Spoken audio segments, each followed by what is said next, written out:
What I personally would have liked to have seen in a Bioshock game is sort of a broader range of enemies. And I think in Bioshock Infinite, we really want to have a sort of a class of enemies that had a sort of a more imaginative range of powers. And we came up with this concept called the heavy hitters, who are enemies that are sort of used to not just be more powerful, but also to augment the abilities of the more traditional Bioshock enemies. You're going to come across them in certain areas of the game, and they're going to provide a really unique challenge. Red is the price of liberty. You know, we wanted an AI that really expressed sort of the very sort of clear system of beliefs that founders have, and a heavy hitter that would sort of represent that.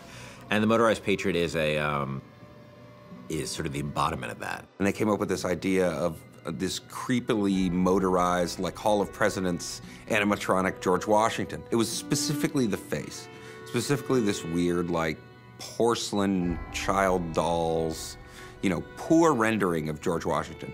That kind of clinched it. Everybody saw it and said, okay, we can roll with that. It's one of those rare moments where you kind of all come together and you realize, okay, this is going to work. We're all on the same page here. Let's just move forward with what we got. I can use a turret! On it! Booker, the gear! So the Motorized Patriot, a couple of things make him really special besides the aesthetic of him. One is that he's, unlike most of the enemies, he's completely fearless.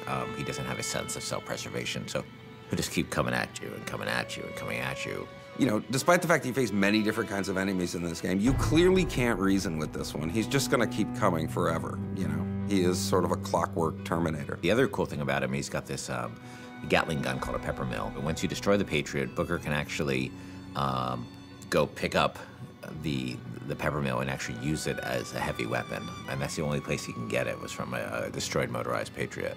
I mean, I also like that, you know, as he starts to take serious damage, his head he actually loses the Washington mask, and it reveals his sort of metal skeleton underneath.